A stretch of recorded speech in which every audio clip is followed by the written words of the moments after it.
Un taux directeur bas fait monter le rendement des obligations et enrichit les rentiers.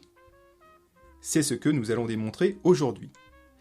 Et pour cette démonstration, nous accueillons pour la dernière fois Loïc, qui ne pourra malheureusement plus se joindre à nous par la suite. Bah si, je peux, pas de souci, vous pouvez compter sur moi. Mais non, vous pouvez pas, le travail, les contraintes, tout ça...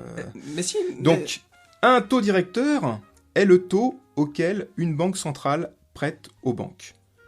Le principal taux directeur est le taux de refinancement, ou taux refi, qui permet à une banque centrale d'apporter ou de retirer des liquidités dans l'économie.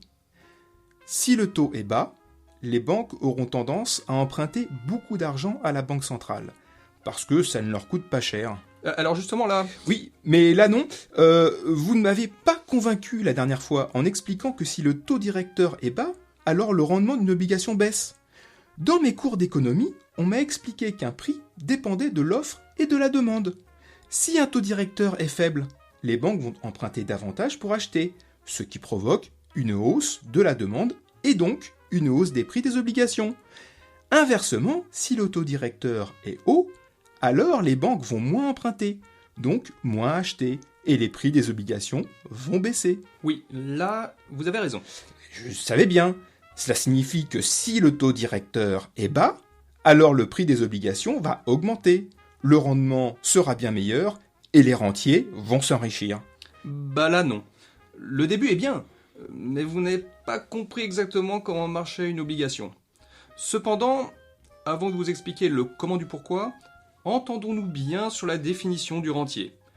Historiquement, le rentier, c'est celui qui achète les rentes de l'État, les obligations quoi. C'est le bon père de famille qui épargne chaque sou, jour après jour, qui fait le choix de ne pas consommer tout de suite et d'être prévoyant. Cet effort d'épargne est récompensé par la rente quand il confie son magot à une banque. Mais bon, revenons au rendement d'une obligation que vous n'avez pas compris. Admettons que vous achetez une obligation à 1000 € sur 10 ans avec un taux à 10%. L'État va vous verser 100 € tous les ans. C'est ce qui s'appelle le coupon. Le rendement de l'obligation est calculé en divisant ce qu'il rapporte annuellement par son prix. Dans notre cas, 100 divisé par 1000, donc 10%. À échéance, l'État vous reversera 1000 €.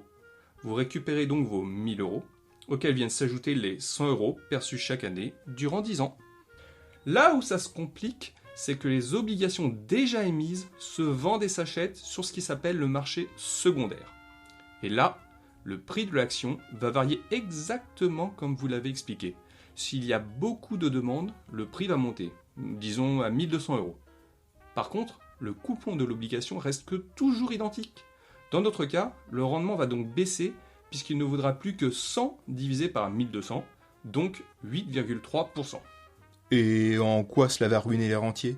Les rentiers vont y perdre à chaque nouvelle émission d'obligations, car le rendement des nouvelles obligations va s'aligner sur le rendement des obligations en cours. L'État va proposer dans notre exemple de nouvelles obligations à 8,3%. En dessous, il ne pourrait pas les vendre, car le marché secondaire est plus intéressant. Au-dessus, il y perdrait. On doit en verser des intérêts plus élevés, ce qui n'a aucun sens. Et Le taux directeur ayant été en baisse continue ces dernières années, et la politique réglementaire ayant orienté les banques vers les obligations, la demande a été de plus en plus forte. Les prix n'ont pas cessé d'augmenter et les rendements de baisser. Finalement, les rentiers ne gagnent plus leur vie. bah et alors, c'est pas mal, non ? En fait, si. Parce qu'en temps normal, sans taux d'intérêt nul, c'est ce qu'ils économisent qui alimente la création de richesses et d'emplois. Mais alors, y a-t-il encore des rentiers ? Oui, mais les rentiers d'aujourd'hui ne sont plus les rentiers d'hier. Les rentiers d'aujourd'hui sont ceux qui se sont appropriés le pouvoir pour capter la plus grande partie de la richesse à ceux qui l'ont créée. Et ça, sans prendre le moindre risque et sans faire le moindre effort. Nos politiques ne seront jamais dans le besoin. Bon, eh bien, un taux directeur bas fait baisser le rendement des obligations et euthanasie les rentiers. Ce qu'il fallait démontrer. C'était quoi cette histoire de dernière fois ? Bah, c'est quand même une grosse contrainte pour vous d'être là à chaque tournage, non ? Oui, mais c'est mon côté social. Je peux pas vous laisser vous planter à chaque fois. C'est quand la prochaine ?